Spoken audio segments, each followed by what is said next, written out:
जब कोई मरता है या जब किसी को डॉक्टर के द्वारा मृत घोषित किया जाता है, वो पूरा मृत नहीं होता।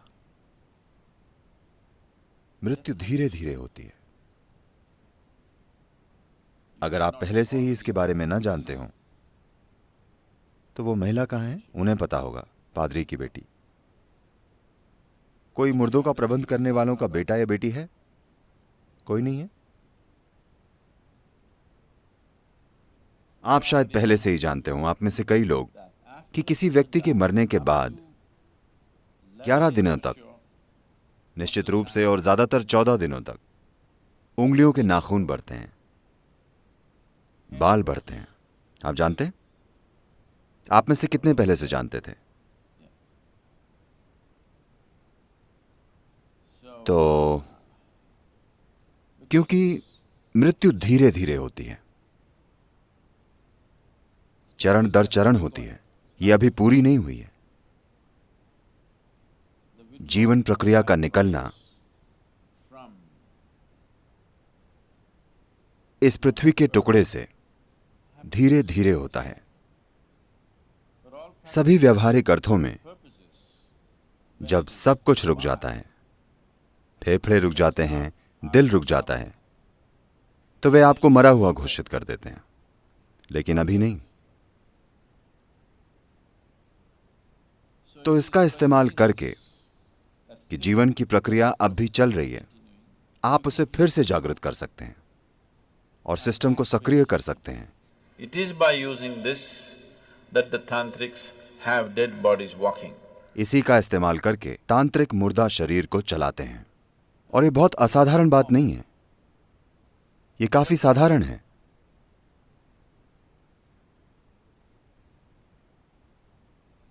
और कभी कभी वे इस पर काम कर रहे होते हैं जब दाह संस्कार चल रहा होता है। ऐसा कई बार हुआ है, मैंने खुद नहीं देखा, पर मैं ऐसे लोगों को जानता हूं जिनके पास झूठ बोलने की कोई वजह नहीं है और वे झूठ नहीं बोलेंगे। ऐसे लोग, उन्होंने वाकई एक जलते हुए शरीर को उठकर चलते हुए देखा है। वे उसे आग लगाते हैं, शरीर जल रहा होता है, पर वो उठकर चलता है, क्योंकि उस पल में जब शरीर बाहर से जलने लगता है तब जीवन की प्रक्रिया सिकुड़ जाती है। और कुछ ऐसे स्थान होते हैं जहां जीवन उस पल ज्यादा तीव्रता से घटित होता है।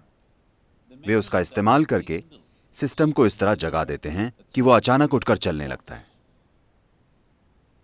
5 से 7 मिनट तक वो ऐसे बर्ताव करता है जैसे वो जिंदा हो, और फिर मर जाता है, ऊर्जा खर्च कर देता है।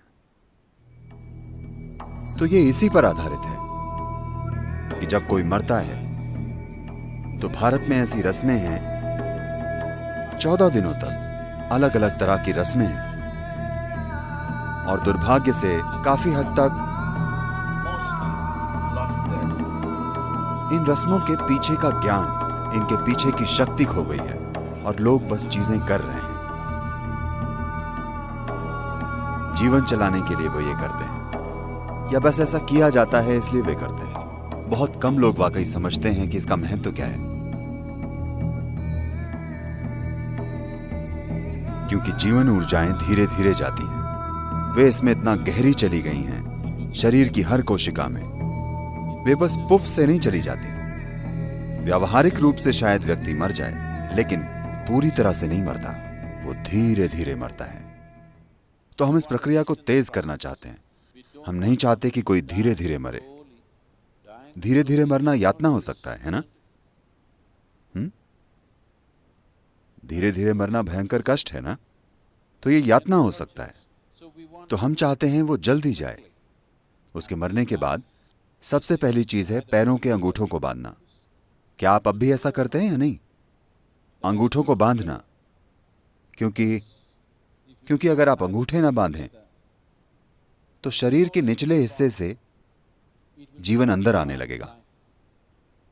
वो जीना चाहता है, क्योंकि शरीर की सभी कोशिकाएं मरी नहीं हैं। वे अब भी जीने की कोशिश कर रही हैं। वे ऊर्जा खींचने की कोशिश करेंगी। जब वे ऊर्जा खींचने की कोशिश करेंगी तो कुछ शक्तियां शरीर में घुसेंगी। आप नहीं चाहते कि आपके प्रियजन के साथ ऐसा हो, तो जैसे ही वो मरता है आप अंगूठे बांध दें। अब कोई बाहरी सहारा नहीं होगा, वो काफी जल्दी जाएगा। अगली चीज है, आप उसे पानी से धो दें,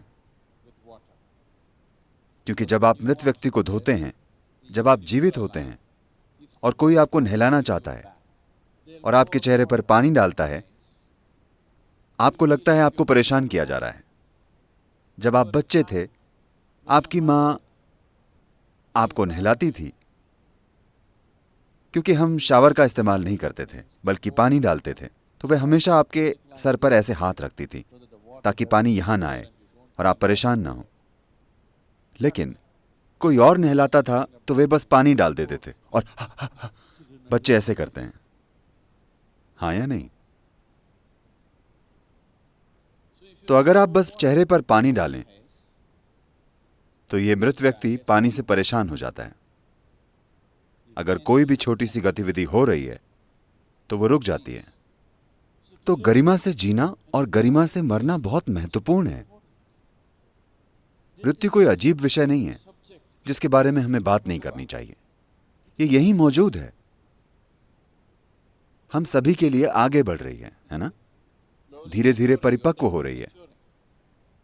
एक दिन ये पूर्ण हो जाएगी। ऐसा लंबे समय के बाद होने दीजिए, लेकिन फिलहाल ये परिपक्व हो रही है ना?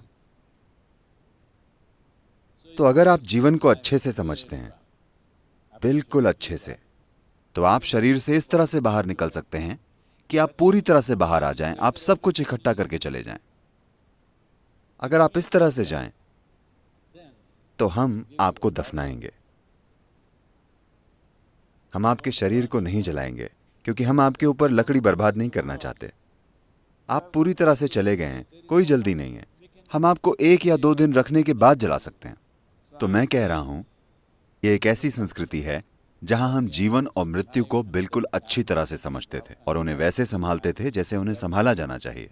पहले 14 दिनों में आप बहुत मदद कर सकते हैं मृत व्यक्ति की। ये संस्कृति, ये विज्ञान इस देश में एक बड़े तरीके से विकसित हुआ, पर फिर भ्रष्ट हो गया। तो जो एक बहुत ही सुंदर विज्ञान था, वो व्यापार बन गया और व्यापार भ्रष्टाचार बन गया। तो आज अगर आपके घर में कोई मरता है तो आप उन लोगों के पास जाते हैं जो कहते हैं वे कुछ करेंगे और कहेंगे आपके दादा दूध पीना चाहते हैं, एक गाय दीजिए। 1 लीटर दूध नहीं, एक गाय। बारिश हो रही है, आपके दादा को छतरी चाहिए, छतरी दीजिए। आपके दादा कांटों पर चल रहे हैं, उन्हें चप्पल चाहिए। देखिए, आप अपने दादा के बारे में चाहे जो भी जानते हो या ना जानते हो, आप एक चीज जरूर जानते हैं कि वे अपना शरीर यहीं छोड़कर चले गए। जब वे अपना शरीर ही छोड़कर चले गए तो छतरी, कपड़े, चप्पल, ये ठीक नहीं है, हाँ? लेकिन दुर्भाग्य से ऐसा हो गया है। तो हम फिलहाल एक प्रक्रिया के द्वारा लोगों को ट्रेनिंग दे रहे हैं ताकि वे इस तरह की सेवाएं दे सकें। लेकिन आपको कभी भी इसे अपना काम नहीं बनाना चाहिए, बस एक सेवा की तरह। अगर आप भेंट करना चाहते हैं तो हम आपको ये चीजें करने की ट्रेनिंग दे सकते हैं, बिल्कुल ठीक से। ये बहुत ही महत्वपूर्ण चीज है जीवन में। ये एक बहुत ही महत्वपूर्ण पहलू है। जब कोई अपना शरीर खो देता है तो पूरी तरह से लाचार हो जाता है। उसे मदद चाहिए और उसकी मदद की जा सकती है, लेकिन अशुद्ध और भ्रष्ट हाथों से नहीं। कोई इंसान जो परवाह करता हो, कोई इंसान जिसमें इसकी जरूरी समझ हो। अगर आप ऐसी चीजों से गुजरना चाहते हैं, ऐसी ट्रेनिंग से, तो ये उपलब्ध है। हम अपने खुद के दाह संस्कार स्थान भी शुरू करने वाले हैं। कोयंबतूर में हमारा ईशा सुडुगाडू है। आपको पता है? नहीं पता? कम से कम मरना कहाँ है, अब आप ये जान गए। और अगर आप में से कुछ लोग ट्रेनिंग लेते हैं तो आप ये सेवा दे सकते हैं। और ये बहुत ही महत्वपूर्ण सेवा है। लोग इसकी कीमत नहीं समझते आजकल की दुनिया में। आजकल की दुनिया इसकी कीमत नहीं समझती, लेकिन ये करना बहुत ही महत्वपूर्ण है।